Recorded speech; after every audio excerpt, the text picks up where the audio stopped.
without any covering. Sattve, in consciousness. Cha, and. Tasmin, in that. Bhagavan, the Supreme Personality of Godhead. Vasudeva, Vasudeva. He, because. Adokshaja, transcendental. Me, by me. Namasa, with obeisances. Vidiyate, worshipped. Worshipped. Translation and purport by His Divine Grace. A.C. Bhaktivedanta Swami Prabhupada. I am always engaged in offering obeisance to Lord Vasudeva in pure consciousness. Krishna consciousness is always pure consciousness in which the Supreme Personality of Godhead, known as Vasudeva, is revealed without any covering. So there's many layers of this verse. First of all, that he is always engaged in offering obeisance to Lord Vasudeva in pure consciousness. Actually, I would... Shiva and Sati. So this is Shiva, you know. Sati is the wife of Lord Shiva. So he's always engaged in offering obeisance to Lord Vasudeva in pure consciousness. This is first of all, he's offering obeisance is always. This is a mentality of a devotee. And then second, how in pure consciousness. And then Prabhupada says here, Krishna consciousness. Prabhupada used this word, Krishna consciousness, is always pure consciousness.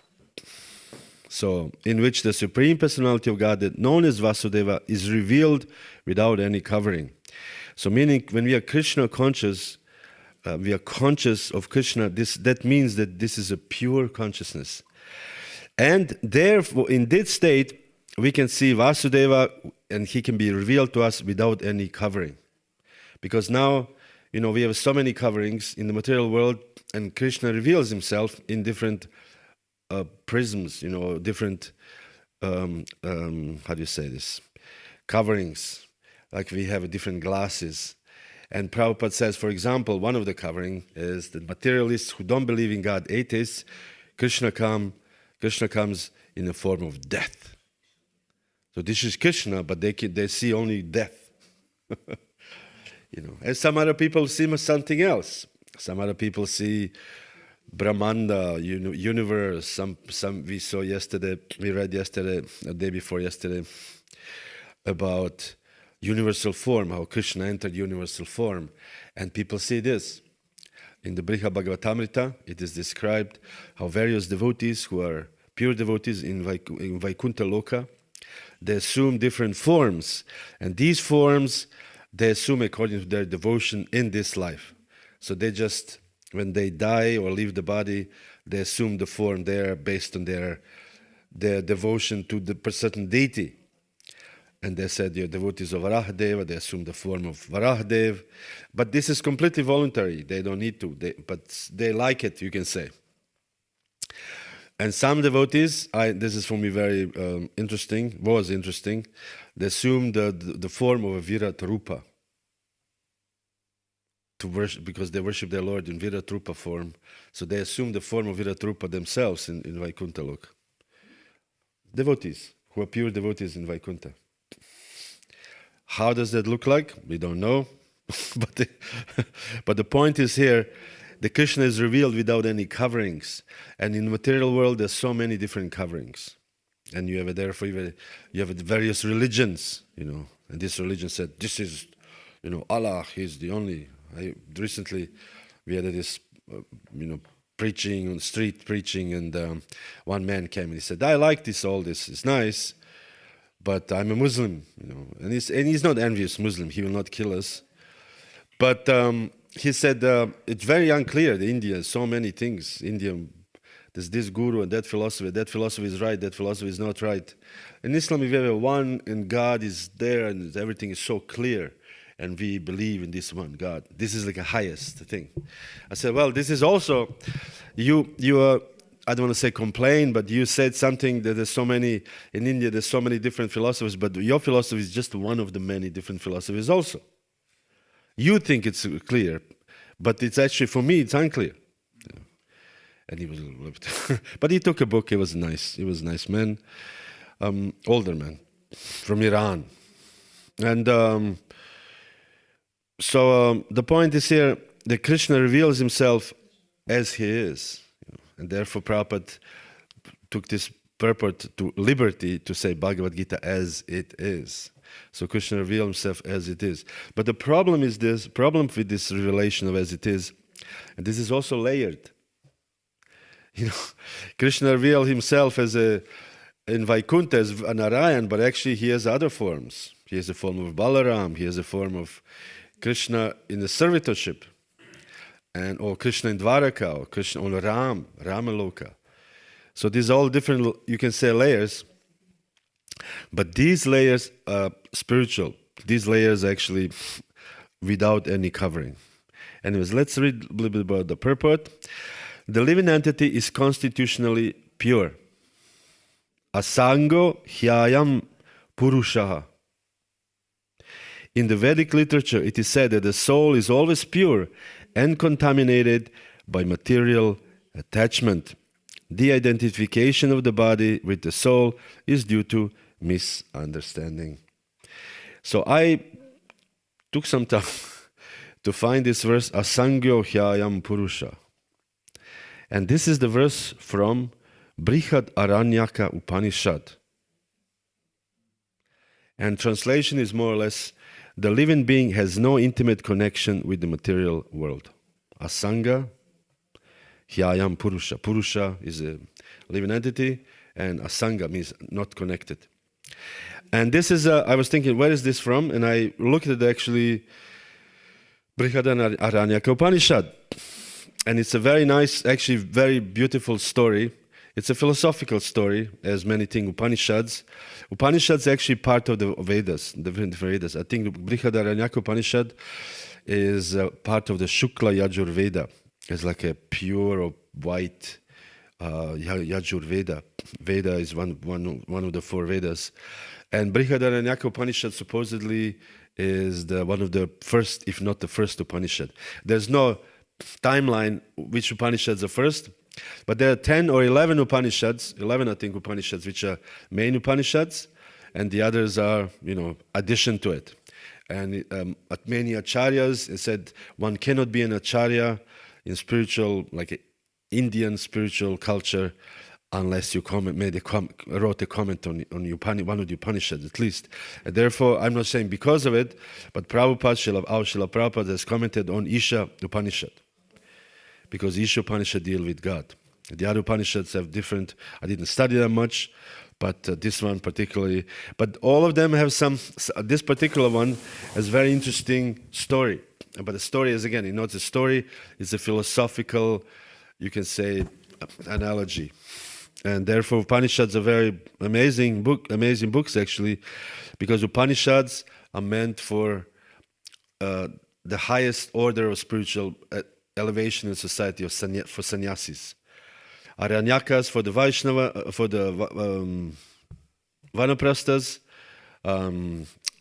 Brahmanas, and Samhitas. Samhitas are meant for the householders, Brahmanas for the brahmacharis. And Samhitas is like a songs, like hymns, because householders are supposed to worship the deities, and when they worship the deities, they offer various prayers to demigods, and they do yagyas, and during the yagya you invoke different demigods, and so therefore they have all these samhitas.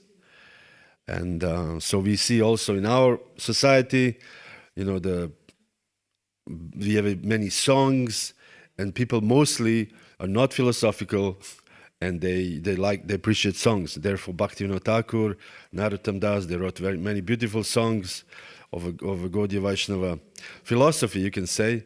And with this, you read this and you think like, wow, this is a philosophy right in there.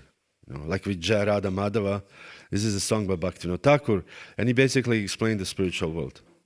We have a different, Narottam Das, Bhaktivinoda Das also Sharanagati, how to actually surrender to Krishna and all these things. These are for people who cannot study, so they sing the songs. But for people who are actually more advanced, like sannyasis, they should actually know the philosophy. Their lives are based on philosophy, not on songs or stories. And the Mahabharata, things like books like Mahabharata, Ramayana, it is said these are books meant for the less intelligent, people who cannot understand philosophy. So therefore they read some story, and Bhima took the club, and Arjuna, and all these things. And then somewhere in between somebody says something spiritual, and then we think, wow, this is so-called bridge preaching, bridge philosophical preaching. And then in between, somewhere, in between all this war and everything, there's a little piece called Bhagavad Gita, and you're like, wow. You're forced to read Bhagavad Gita because you already read so much. So you have to read Bhagavad Gita, then you read further to the end of the book. So this is like you can say it, for the people of this age of Kali Yuga, who they have not much philosophical interest in philosophy, because Upanishads can be very difficult to understand. And therefore, to understand Upanishad, we cannot just read it, we have to have a spiritual master to explain it. And here there's a discussion in this Brihadaranyaka Upanishad. This is chapter 3 of chapter 4, part 3. There are different parts of the chapter 4. And I will go from the beginning, and this is a very nice analogy and nice philosophical point. So Janaka Maharaj met Yajnavalkya. Yajnavalkya was a great sage, and Janaka Maharaj was a Maharaj, the king. So it is a tradition when the rich men or kings, they meet a sage, they offer themselves, obeisances, and they try to accommodate the sage. And then what do? They ask questions. This is very important. Not just like, I'm the king, you can sit there, I'll give you some food, but I'm in charge. No, he accepts himself in a menial position because you are the one who is actually advanced. I have a wealth and I have a power, but you are the one who is higher. That's why, because the kings are trained in spiritual science. What is the most important thing in life? And they understand also philosophically, I'm an attached person, I'm an attached householder in reality, although I may have some knowledge, because to be a king, you have to be attached. You cannot be detached.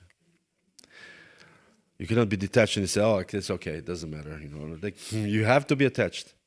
And also, you have to live in riches, in opulence. Once you're living in opulence, nobody can say, I'm detached from the opulence. You cannot say this.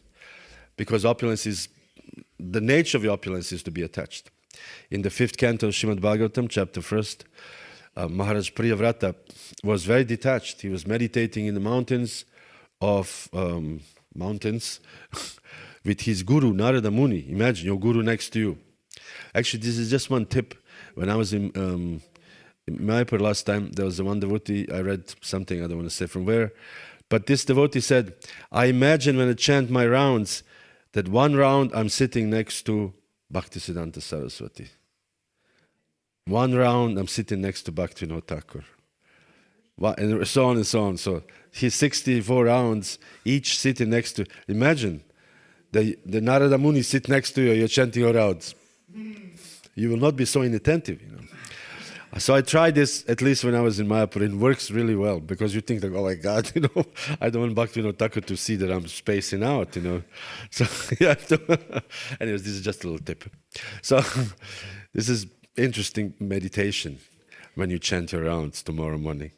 So the point here is, Priyavrata was sitting next to his guru, Narada Muni, meditating. And then, the demigods came and they said, we need somebody to manage the moon. We need a temple president, the sun president. We call it temple president or GBC, or we need a GBC for our sun to manage the movements of the sun, because there's no qualified person. The point is, it's not easy to find a qualified person in this world. So we should not be so, when we don't have a qualified people here, in our International Society for Krishna Consciousness, we see the world leaders nowadays, most of them are unqualified. Most of them. If you look at this guy is the president. This guy who has a, power, he can throw the atom bomb or they can send large armies. This guy, completely unqualified. I mean, I'm not personally know them, but you can see how they speak. They know Shakti. So Priyavrata was there, and they said, we need a temple present for the sun movements. And he said, thanks, I'm fine here. My Guruji is here. We meditate. I'm making advancement. I'm pretty good, as they say in America. I'm good. Who was saying during the festival? Who was saying this? I'm good. The Prabhu was saying this when he was approaching people. People say, I'm good. So he's good. I'm fine. Thank you. So then Lord Brahma himself has to come. Lord Brahma is the father of the man. He's the creator of the mankind, father of mankind. So when Lord Brahma comes, it must be very, very serious. And Lord Brahma said, you have to come, you have to actually stop this, and we really need somebody to do the movements of the sun. It's so important. So Narada Muni gave blessings, and Priyavrata accepted it. And then it is said that if you want to do such service, this is not anymore Brahminical service, it's a service of a Kshatriya. So Kshatriya has to be married. So he didn't want to be married, but he had to. This is a part of it. So he married this very beautiful girl, and naturally, he was attracted because she was living with him. So the point is, and then he prayed to be detached while doing his service, and at the end of the life, to return back home or return to Narada Muni's meditation. So the point is, nobody can get detached. So coming back to this story, Janaka Maharaj, the king, he said, please give, I want to, Yajnavalkya was very pleased with his services, and he offered him a boon. So next time the Yajnavalkya came to Janaka Maharaj said, you offered me a boon, so now I want a boon. And although Yajnavalkya, interesting enough, he was not into speaking, he was not interested in preaching, but he has to give because, and he narrated this story that Janaka Maharaj wanted to ask him certain questions, and Yajnavalkya had to answer them. So this is the story. So Yajnavalkya sitting there, and Janaka Maharaj is asking question number 1. He said, what serves as a light to every human being? What serves as a light to every human being? This is a question. I'm sorry? That's for Yajnavalkya. But you can answer. No. Sun. Makes sense. Every light for every living being is sun. This is what Yajnavalkya answered. Sun. And then Janaka Maharaj said, well, what if there is no sun? What will be light for every living being? So what did he answer? The moon. Moon at night, there's some light there. Then he said, but well, what if there is no moon? What will be the light of the human, of the man, he said. Huh? Okay, this is similar. Fire. Oh, this is almost fire, exactly. This is, he said, fire serves as a light. And then because of the fire, you can see where to go. It's a light, where to go, what to do. And then there's a question, what to do when no sun, no moon, and no fire is present? What is the light of man? This is for me there was a nice actually insight. So anybody? No sun, no moon, no fire. No, this is done. We are done with this. This is no? We are still on a bodily, we are on a bodily level. We are not on esoteric. Devotees always like to see esoteric, but we are on a bodily level. This is Upanishads, yes. Sound. Exactly. Wow, Vedasara. Qualified to be a sage, Vedic sage. Yes, sound or speech. And it says because of the speech, somebody can call you in the dark, hey, come this way. Or you can hear the dog bark that way, and you will be moving that way, and this will be your light, so to say. Then there's more. So, when there's no sun, no moon, no fire, no sound, he also adds actually the smell can also be one of those. It's together with the sound. You can smell something and you can move this direction, that direction. So if there is all these things, what is the light? I'm sorry? No.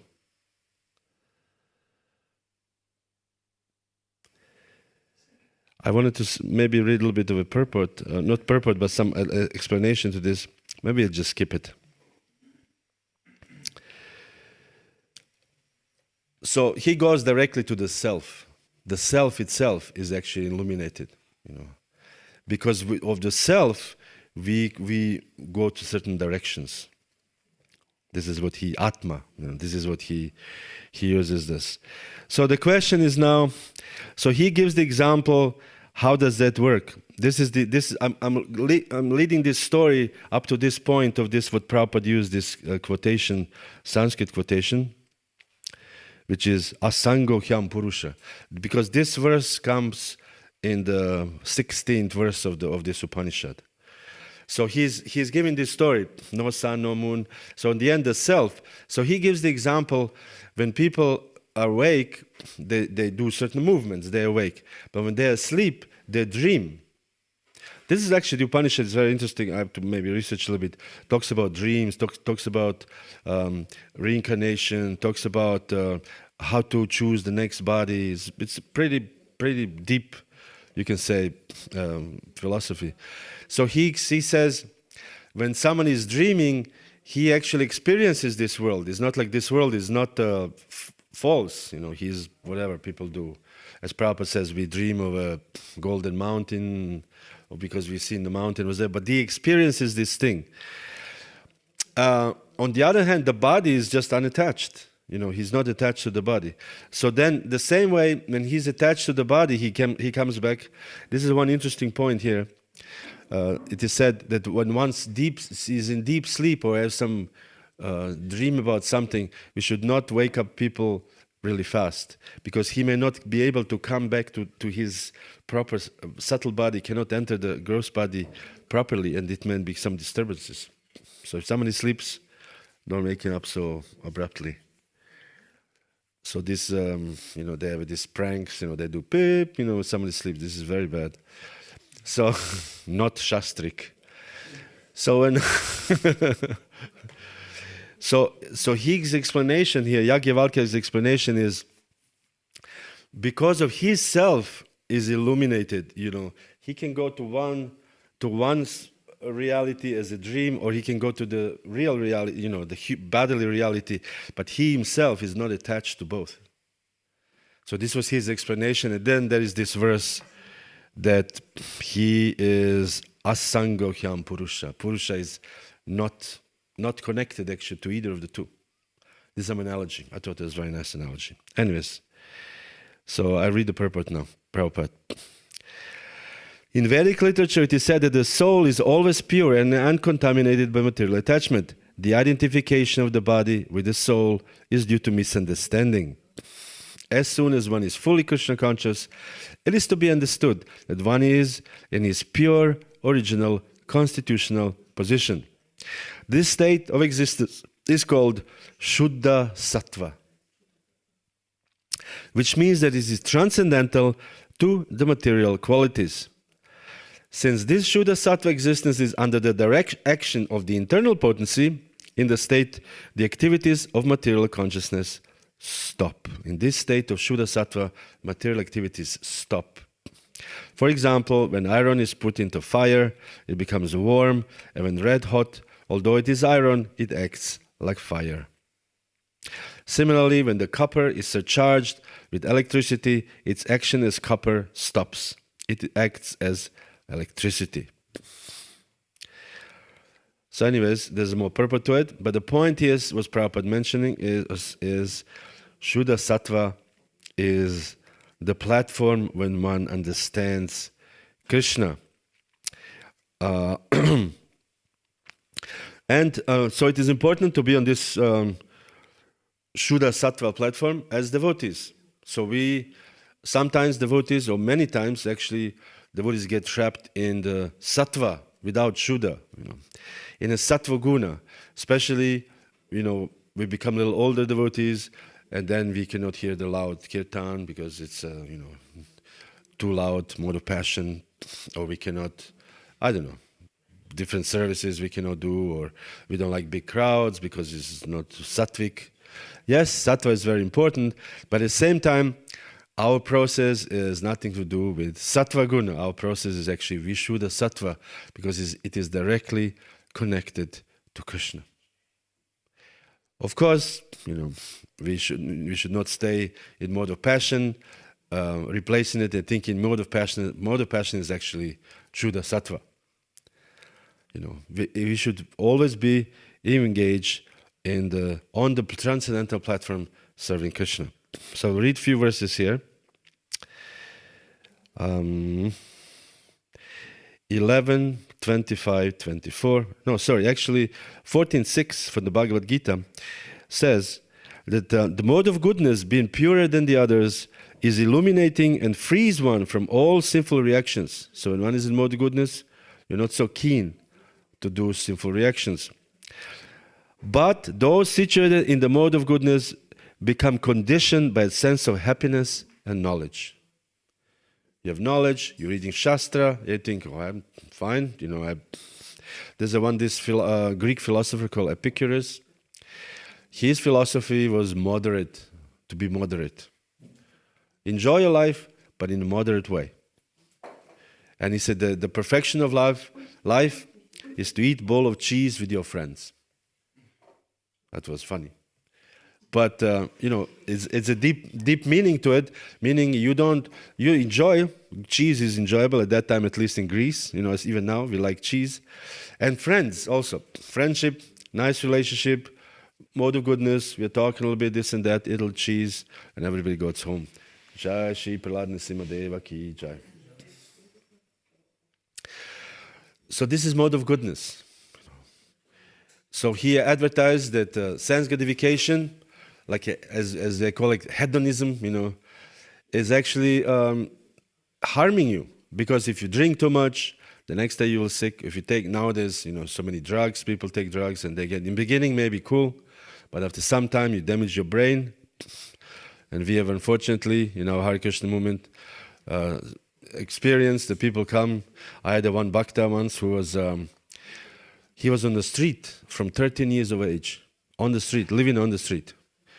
And he was taking so much drugs. So when he joined when he was like maybe 21. So this is already a long time on the street, taking drugs, heavy drugs, not just some simple drugs. He came and he looked at in the beginning he could not chant. And then I asked him, why you're not chanting? He said, I don't know the mantra. I said, well, we sing every day and you have on the wall.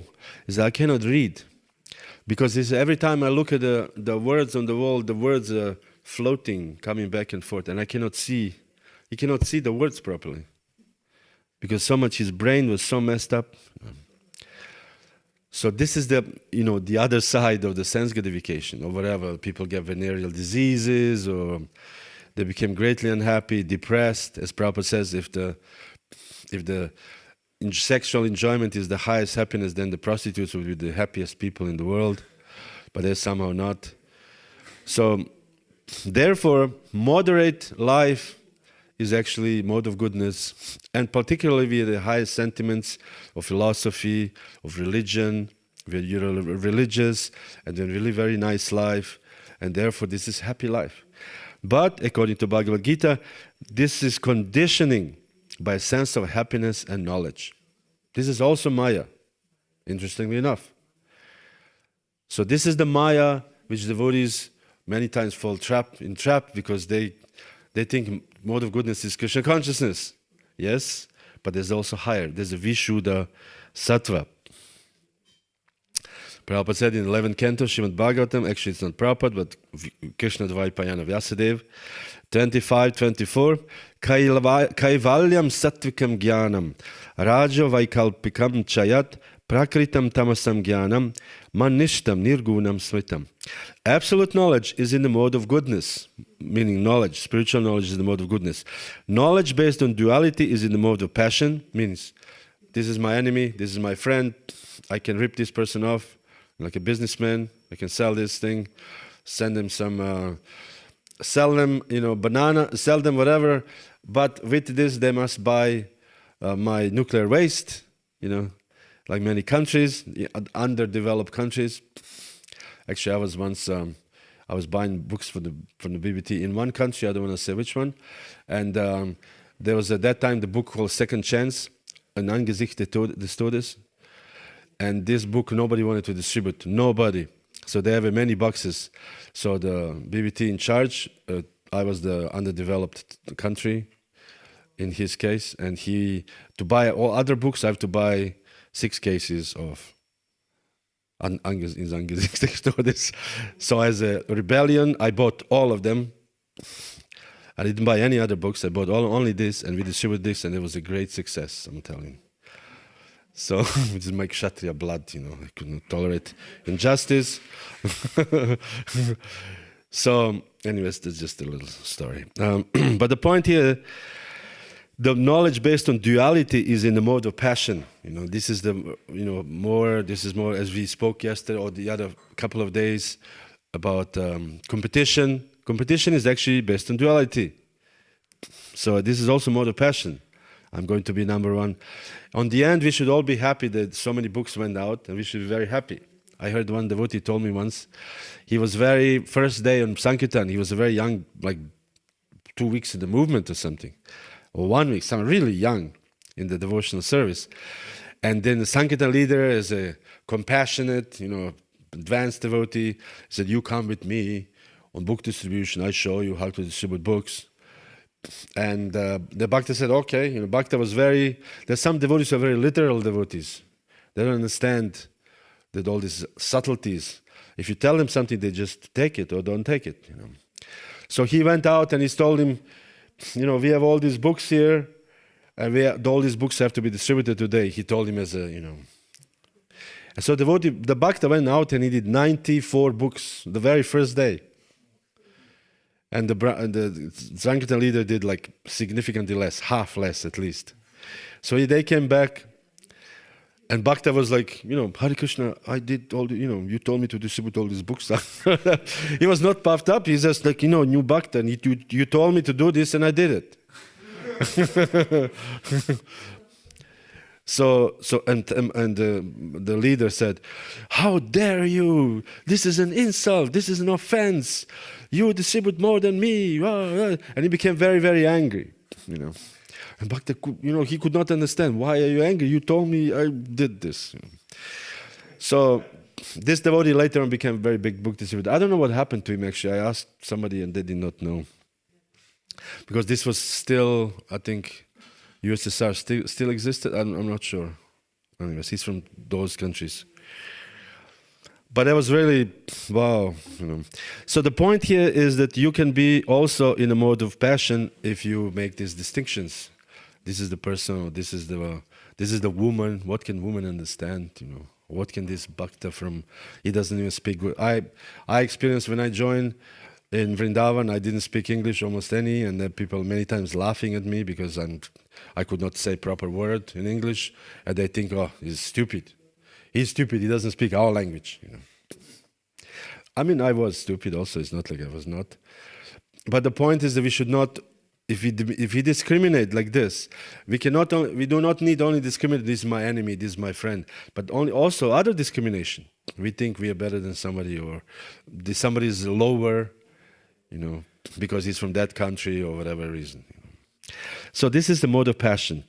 And it's a foolish materialistic knowledge is in the mode of ignorance. We know the materialistic is so many things, mode of ignorance. Just go to any city, it's full of mode of ignorance. It's a personification of the minds in the mode of ignorance. City, this is what it is. So much garbage, so much pollution, this ugra karma. It's horrible. So this is all mode of ignorance. Minds are the mode of ignorance. And people are, you see, sometimes in the morning, they wake up and they smoke cigarettes outside, Or sometimes you go to the forest, beautiful forest, nature, people running and people smoking cigarettes. Nice. Drink alcohol, smoking cigarette in the forest. Mode of goodness. It's mixing mode of goodness and mode of ignorance.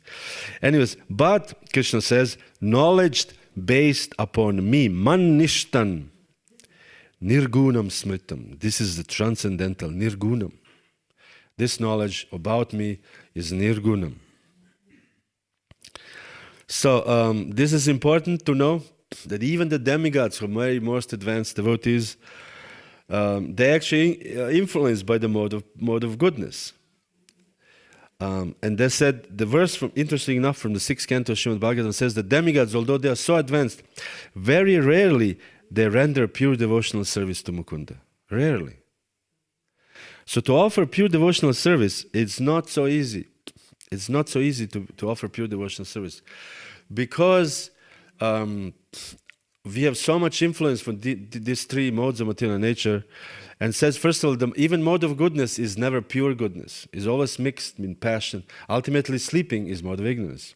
So our mode of goodness is mixed with mode of ignorance, and also mixed with mode of passion. So it depends on various degrees. But the point is that everything is always contaminated. The word contaminated is too heavy.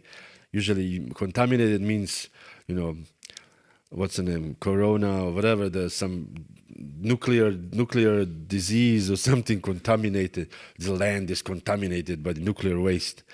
It's not contaminated, but polluted. Let's put it polluted. Our consciousness is impure. And therefore, Prabhupada, more and more I can see why Prabhupada actually called the International Society for Krishna Consciousness. Because of this one very point, that we are not religion. We are actually not promoting religion here. We have rituals, some. We offer our obeisances, we offer Prabhupada flowers, but comparing to the actual Vedic rituals, this is nothing. We offer some rituals, and therefore you see when the Indian congregation comes, they like the rituals. They want to this, and they like to flame. When the fire comes, everybody's fighting for the fire, because this is what is for them the highest. The highest thing is to get the flame, somehow or other. But for us, okay, we do this, but we know the real mercy is actually surrendering to Krishna. So we should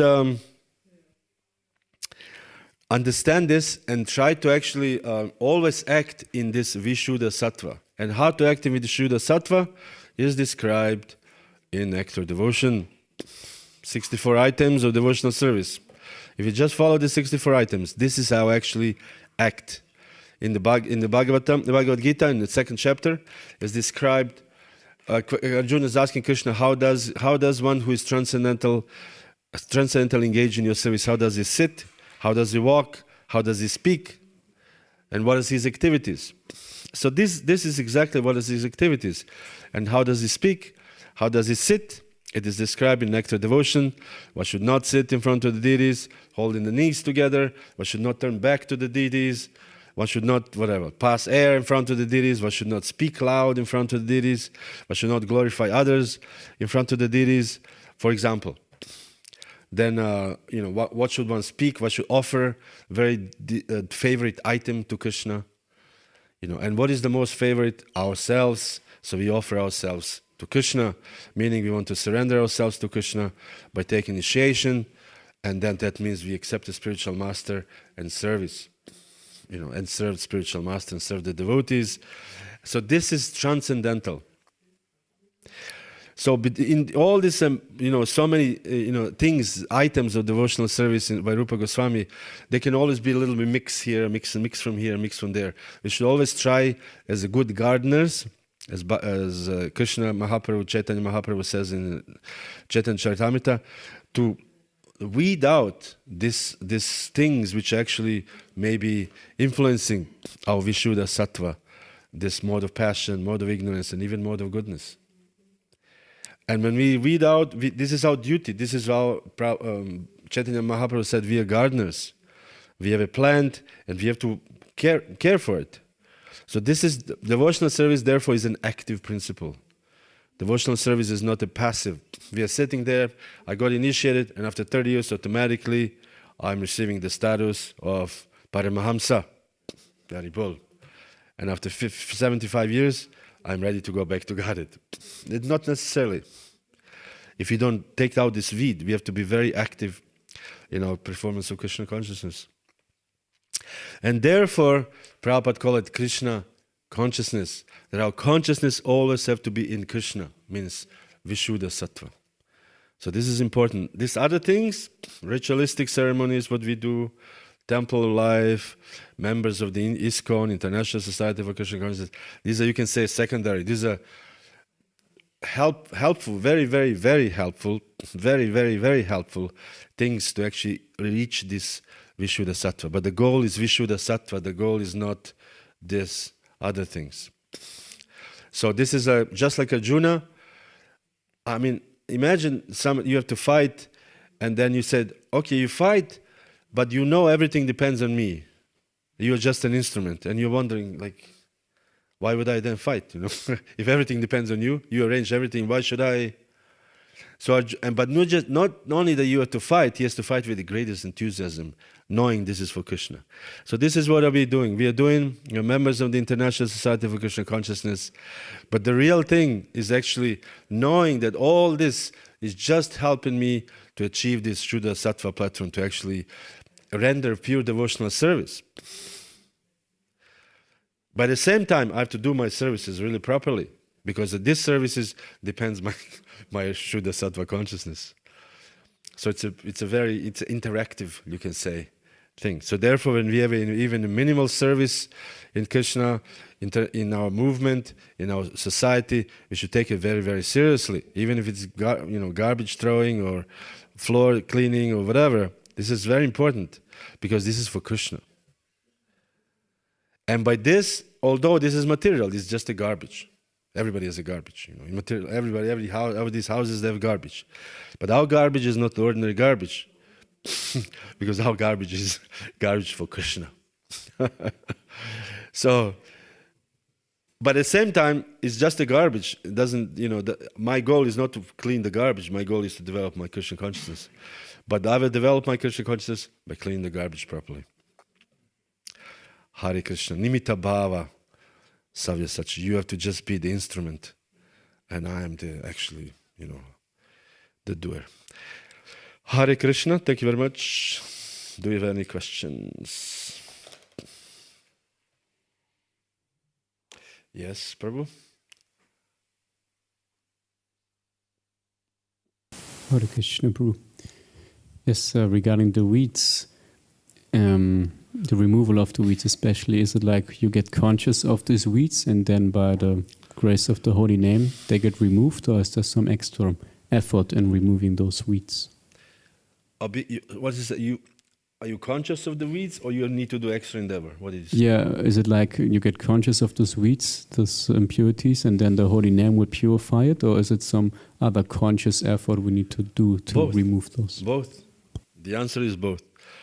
The holy name, don't even know how much garbage we have in our own minds and our own hearts. Sinful reactions, seeds. But bhakti, it's eradicating, it's nectar devotion again, first chapter. Eradicating all this weeds, all this, what is the verse? Almost everything which is Nashta prayasya badrasho nitya bhagavata sevaya. Bhagavati Uttama Shloki Bhakti Bhavati Nashtiki. Almost everything in the heart is destroyed by pure devotional service. But almost everything. This is an important point. There's something else left. So for this something else, we should be attentive gardener. But again, by our performing devotional service properly, we are also attentive to the weed. Because then we are, okay, I have all these anarthas, all these bad things in my heart. So therefore I should perform a devotional service better, because devotional service will destroy all of this. At the same time, when I see that I have some problem myself, then I should deal with it. Or ask somebody else to help me how to deal with it. Because after some time, we have a tendency, we like anarthas, we like them, we like negative things. We attach to it, we think it's cool. Or no, we think I'm cool. Well, I'm so cool actually. I'm not so pure devotee at the moment, but soon, very soon, I'll be pure devotee. Couple of years, that's it. But this all anartha, we have these anarthas, I mean, just this verse, Trinada Pisunichina, Tarora Pis, this is such a high level, or like a super high level of consciousness, that you think this constantly. When we meet somebody, we say, oh, Hare Krishna, Prabhu, please accept my obeisance, And then we go away and we are still, the master of all I survey. Ahamkara, vimudatma, kartaham miti manyate. But to be constantly in this state of Trinada Pisunichana, my conclusion is that if you are on this state, you are way beyond this material world, and you're just constantly engaged you're actually in the spiritual world. I think it's very difficult, this verse. And we see Chaitanya Mahaprabhu was on that level. And what was his life? He could not function properly in this material world. He would just be completely in ecstasy. Because he was completely not here. So if he was not here, then, and he would always ask, where is Krishna? Kaha Krishna? Where is Krishna? Tell me, where should I go? What should I do to achieve Krishna? So this is the level of Trinada Pisunichana. It's very difficult, this level. But still, we should try. We see that I have this particular anartha is prominent since many, many years. We should try to do something about it. We should try to do something. If we have attachment for comfort, we should understand after 30, 40 years, the Krishna consciousness, I'm still attached to comfort. I should do something about it. Let me go move to a brahmacharya ashram, sleep on the floor on the mat. With bhaktas, who's, I don't want to say the word fart, but snore and, pass bad airs and no comfort. If you have attachment to whatever, female association, that doesn't need to be always external, but it can be also like, the lecturer can give lectures and look at particularly the right side of the audience and say a joke and everybody's laughing and I think, I'm such a good speaker. All the girls laugh at my jokes. This is also attachment. There's all these different attachments. So we should see what is my big attachment after many years. What is my attachment? Or ask others, what do you think? How can I improve? I got 2 weeks ago, one devotee asked me a question. Not a question. I thought it was a question. He said, Prabhu, can you tell me how can I make advancement in spiritual life? And I was like, wow, I didn't hear this in a long time, I was just about to, unload the buckets of instructions. And he said, and actually in reality, I want to know how can I learn English better. I want to start giving lectures. I was like, oh. So he wanted me to help him to learn English. So he can give lecture. He thinks his next level of the advancement is to give lectures. I said, well, there are this Lingua, whatever. There's all kind of online courses you can do to learn English. People are not so eager to, I was thinking just to tell him, if you want to make advancement, you should change this, or you should, But there was not a question. So we should ask these questions to senior devotees here. Ramananda, what do you think I should do to improve my spiritual life? Ask Ananda Krishna. He is there. He was on the altar. Ask the senior devotees, what do you think? But not that we go to everybody, what do you think, and we don't do anything, we don't change anything. There are also devotees like this. Every sannyasi comes and they ask, and they tell them, and they are like, but they don't do anything about it. And then another sannyasi is the same question. We should just be progressive in our spiritual life, serious, and see, okay, by practicing devotional service, most of my anarthas will go, so therefore I have to practice properly. But still, I should ask, what do you think? How can I improve? Is there anything I can improve? Yes, you should do this, or I don't think you should do this. And then we should do it, because this is the most important. Other things are not important. Nothing is important except developing Krishna consciousness. Krishna consciousness ki Jaya. And anybody else has a question, comment? Is this so answers somewhat? Ramananda Prabhu?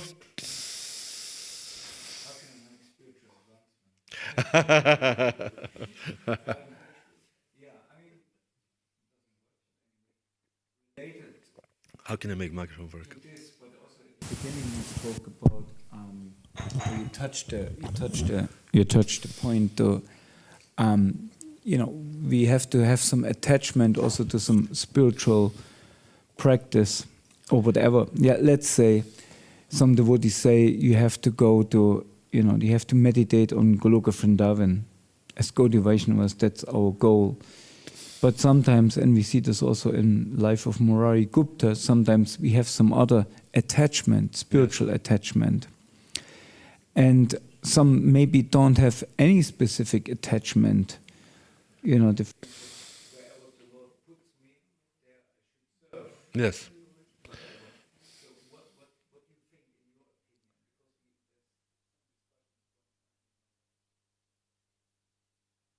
Yes, I know, yes. Yes. Okay. So my opinion is, as Prabhupada says here, and in many verses also in the Bhagavatam, I don't have it right now handy here, but the point is that Krishna says, even if my devotee does not remember me at the end of his life, if he was dedicated, I will remember him and I will take him back to God.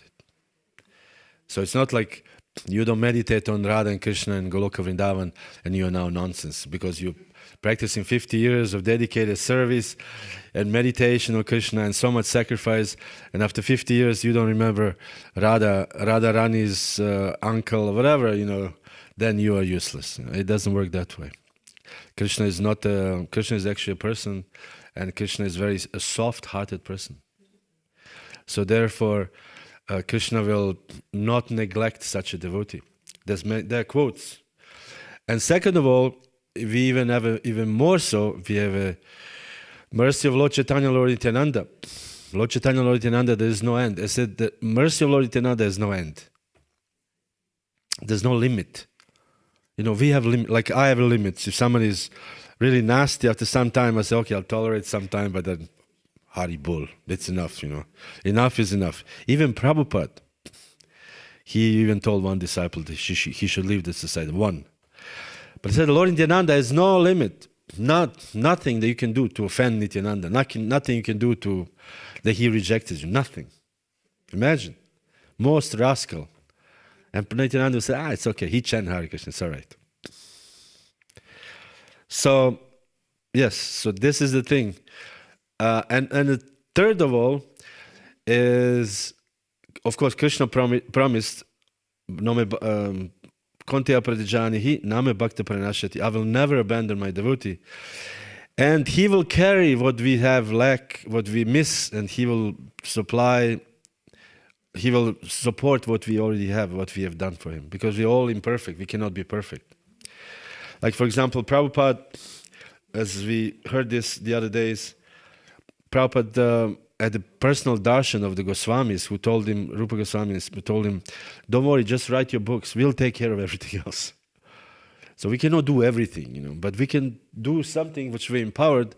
But we should always know that Krishna never forgets his devotee. Never, never. What to speak of Nityananda or Lord Chaitanya? Never. Or what to speak of Prabhupada? Prabhupada will never forget his devotees. So this topics is... unless you meditate, you will not go back to God, and you will not achieve, all right, this is your opinion, but our movement is a movement of mercy. If we don't have, if you're not merciful with the mass of people, then there's no point of our movement, no meaning to our movement at all. If this movement we join 1,000, 1 million people join it, and only 5 can go back to God because they're meditating on Radha and Krishna, it's a failure. The movement is a failure, So the movement has to be, it's a mass movement, samkirtan for all of the devotees, and everybody has to go back to God. Of course, more or less, the rascals, the real rascals, will have to be born in another life for 2, 3 lives or whatever, 10. But even then, after 10 lives, they become back again.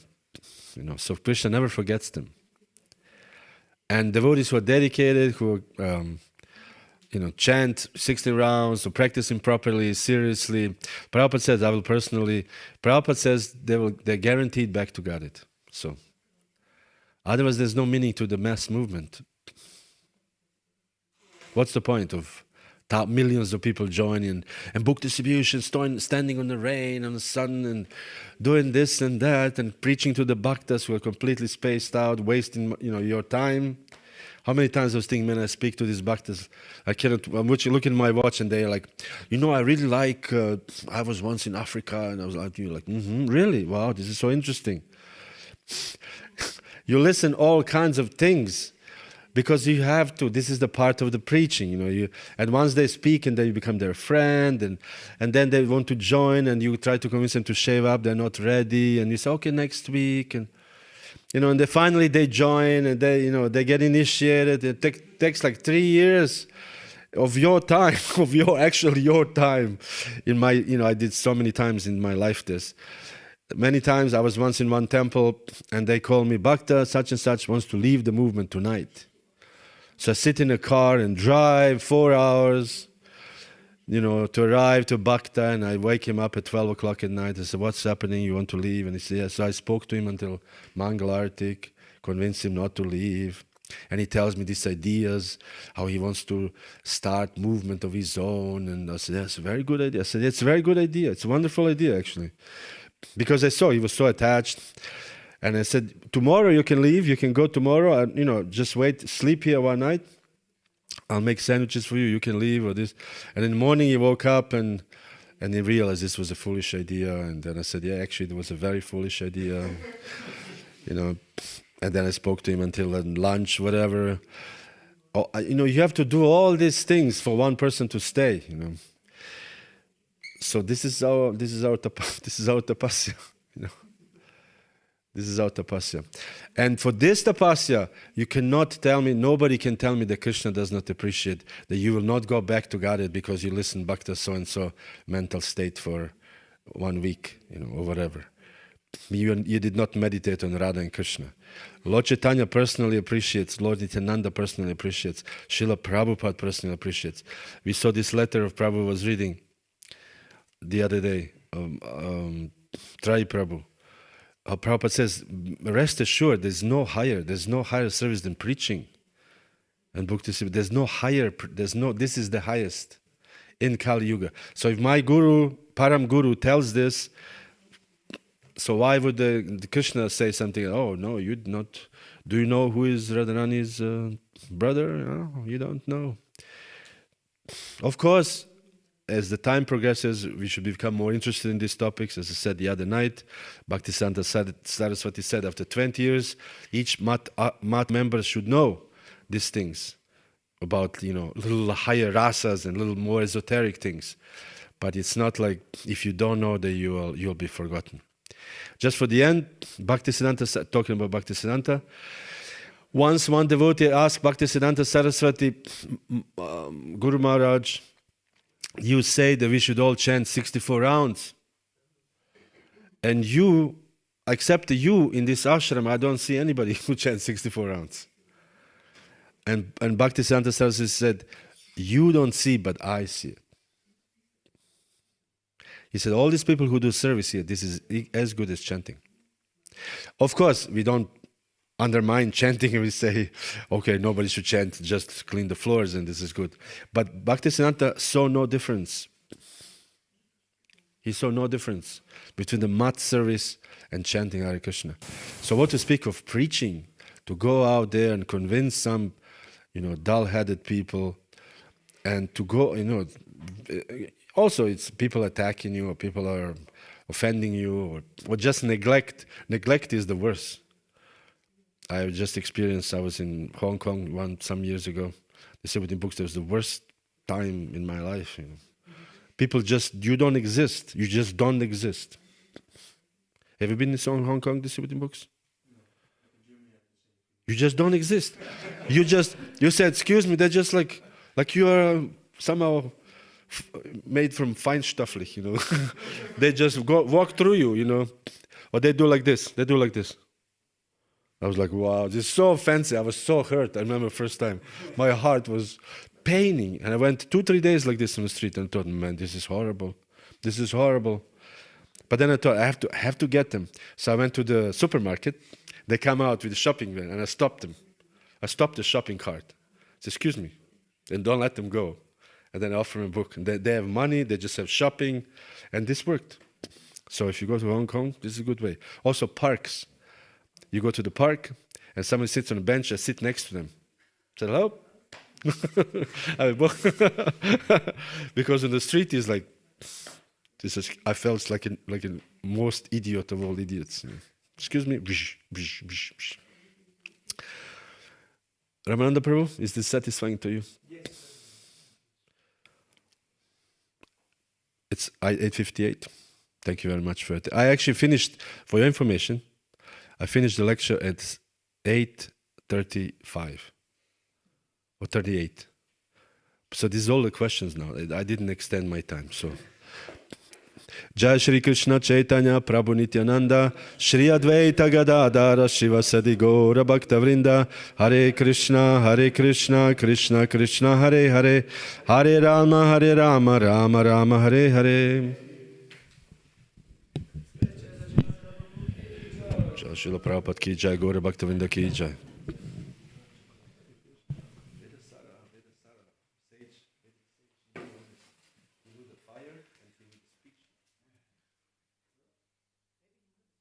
Maybe you know the story.